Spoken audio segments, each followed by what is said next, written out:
Merhaba arkadaşlar, kanalıma, evime, mutfağıma hoş geldiniz. Bugün sizlerle görüntüsü şahane, tadı mükemmel olan yıldız görünümlü pasta yapıyorum. Nasıl yapmışım? Hadi gelin beraber yapalım. Malzemelerimize geçelim. 4 adet yumurtamı kaseme kırdım. Üzerine bir fiske tuzumu ekledim. Üzerine 1 su bardağı şekerim vardı. Onu da ekleyip tekrardan çırpalım. Şöyle güzel köpürene kadar çırpmaya devam edelim. Yarım çay bardağı ılık suyum vardı kenarda. Onu da ekleyelim ki şekerimiz iyice erisin içindeki.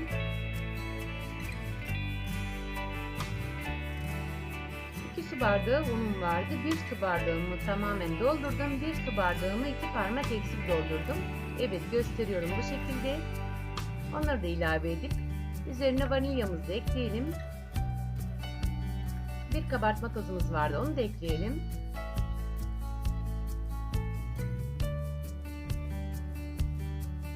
İlk önce tel çırpıcısıyla bir güzel çırpalım ki unumuz tozamasın içinde diye. Sonra mikserle çırpmaya geçelim. Evet, elimizi çıkartıp mikserle devam ediyoruz.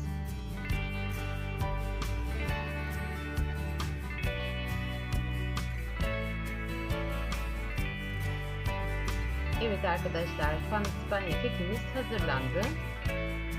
Şöyle kenarlarını bir güzel toparlayalım. Kıvam bu şekilde olacak. Evet. 26 santimlik sini kullandım ben. Kenarlarını margarine yağladım. Taban kısmına da yağlı kağıt kestim, hazırladım. Ve onun üzerine pandispanya kekimizi boşaltalım. 175 derece fırında kızartacağız kekimizi. Fırınımız şu anda ısınıyor. Sıcak fırına gönderelim. Şöyle birkaç defa vuralım ki havacıkları içerisinden çıksın diye. Pandispanya kekimiz fırında pişerken biz de kremasını yapalım. 1 kilo sütümü tencereme aldım. Üzerine bir tane yumurtamı da kıralım.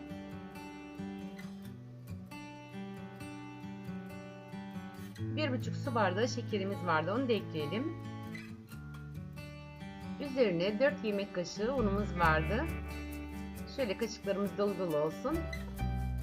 Unumuzu ilave edelim. 4 yemek kaşığı da nişastamız vardı, onu da ilave edelim. Ve güzelce çırpalım. Kıvam alana kadar pişirelim.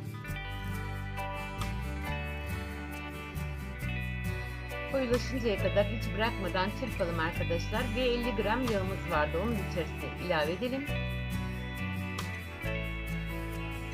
Bir paket vanilyamız vardı, onu da ilave edelim. Yağımız eriyene kadar şöyle karıştıralım.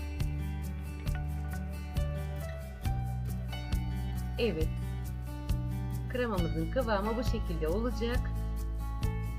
Ve soğumaya bırakalım. Soğuduktan sonra üzerine bir paket krem şantimizi ilave edelim.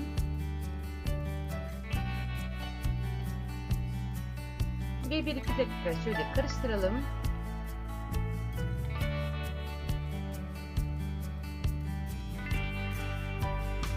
Üzerine yarım su bardağı sütümü ekleyeceğim.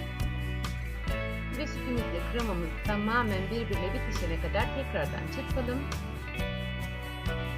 Arkadaşlar, bu kremamız çok harika, çok güzel bir krema oluyor. Her yerde kullanabilirsiniz. Mesela pastalarınızın içerisinde, dışarısında, keklerinizin üzerine, muhallebili pastalarda her yerde kullanabilirsiniz. Evet, kremamızın kıvamı bu şekilde olacak. Evet, siz daha sıvı istiyorsanız sütünü daha fazla ilave edebilirsiniz. Benim için bu kadar yeterliydi. Ben muhallebimi yaparken kekim de pişti, soğudu ve kekimizin altındaki kağıdını çıkartıp tabağımıza bırakalım. Tam orta kısmından ikiye bölelim. 2 tane pandispanya kekimiz olacak.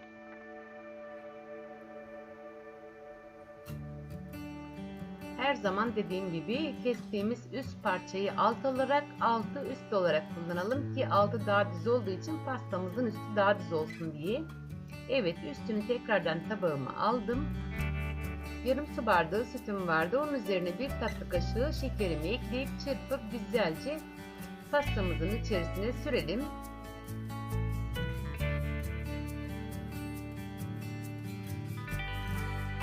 Ve kremamızdan kaşık yardımıyla alıp pastamızın içerisine bırakalım. Şöyle bol bol kremalı pasta yapalım bugün. Arkadaşlar, videomu bu kısma kadar izlediyseniz yorumlar kısmına küçük bir emoji veya küçük bir kalp bırakırsanız ben de bu sayede izlemiş olduğunuzu anlayabilirim. Evet, pastamızın üzerine kremamızı yayalım. Arkadaşlar, ben bugün bu pastamı kuru meyveli yapacağım. Meyvelerimi ılık suda 10 dakika beklettim. Sonra kağıt peçete ile sularını aldıktan sonra küçük küçük doğrayıp şimdi pastama yerleştirelim. Evet, bu şekilde olacak. Siz isterseniz kivili, çilekli, muzla da yapabilirsiniz. Muzlu pasta da var kanalımda, ona bakar tekrardan yapabilirsiniz. Meyvelerimizi yerleştirelim. Evet, bu şekilde yerleştirdim meyvelerimi. Ve üzerine biraz da fındık fıstık attık şöyle. Oğlumla beraber yapıyoruz bu pastayı bugün. O ne istiyorsa onu da koyduk içerisine. Ve pastamızın üzerine bir miktar daha kremamızdan koyalım ki meyvelerimiz tamamen içinde kalsın diye.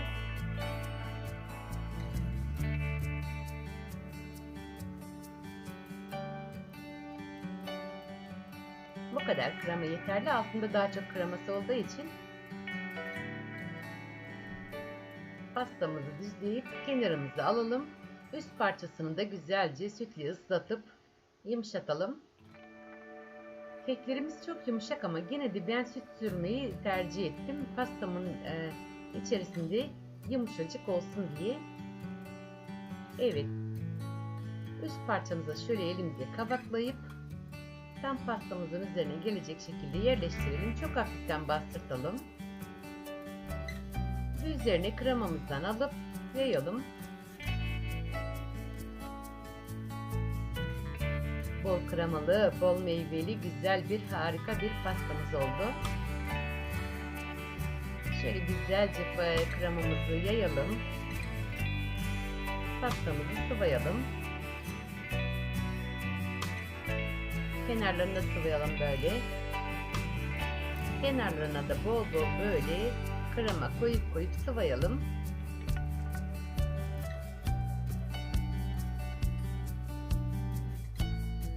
Ve pasta kartı ile böyle düzleyelim. Üzerini bununla düzledim ben. Evet, kenarlarını da böyle güzelce sıvatıp bıraktım. Bu kadar düzlememiz yeterli. Başka bir işlem yapacağız üzerine şimdi. Yarımşar su bardağı süt kullanacağım. 2 tane krem şanti yapacağız arkadaşlar. Birini kakaolu, birini sade kullanacağım. Evet, yarım su bardağı sütümüzün üzerine bir paket kakaolu krem şantimizi ekleyip birini de sade ekleyip evet güzelce çırpalım. İlk önce kakaolusunu çırpalım.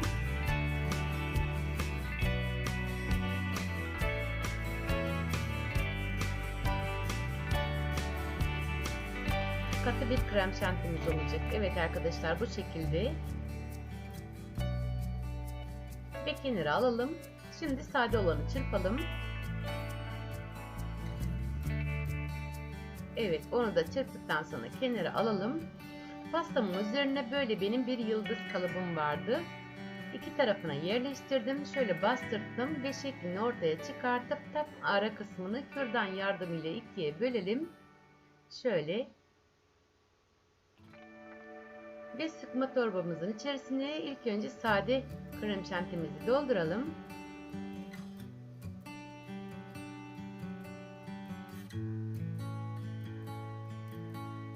Ve pastamızın üzerine sade olan krem şantimizle başlayalım.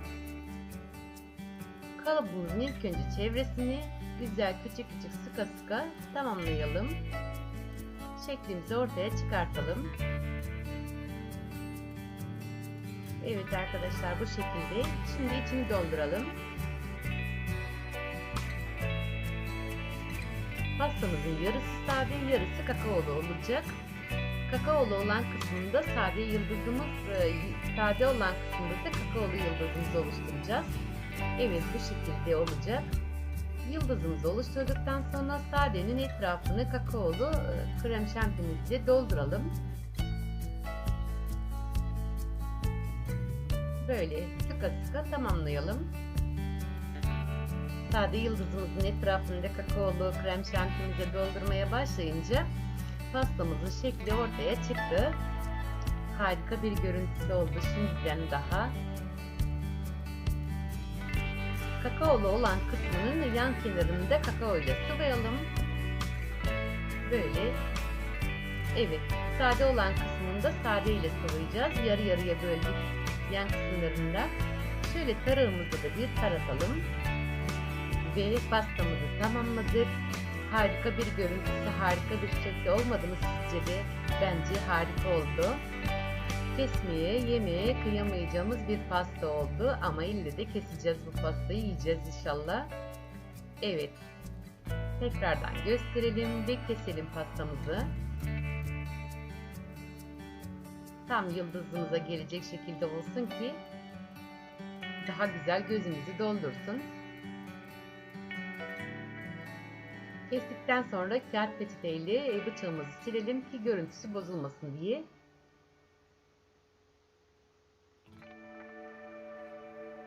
Evet arkadaşlar, sürprizlerimiz de içinde şöyle bir gözüksün. Kuru meyveli, harika yıldızlı bir pastamız oldu. İçi bol bol kremalı, bol bol kuru yemişli. Bir de tadına bakalım. Harika bir lezzeti, harika bir tadı olan pastamızı mutlaka yapın diyorum arkadaşlar. Başka da bir şey demiyorum. Yapar da beğenirseniz yorumlarınızı bekliyorum. Bir tane daha alalım şöyle. Kreması, pandispanyası, yumuşacık, lokum gibi bir pastamız oldu. İçini de bir göstereyim. Bu şekilde. Tadına doyamayacağınız, lezzetine doyamayacağınız bir pasta oldu. Evet arkadaşlar, son görüntüsünü bir kere daha göstereyim sizlere. Siz pastamın görüntüsünü izlerken ben de sizlere veda edeyim. Videomu beğenmeyi, paylaşmayı, yorum yapmayı ve kanalıma abone olmayı unutmayın. Bir başka tarifle tekrar karşınızda olmak dileğiyle. Hoşça kalın.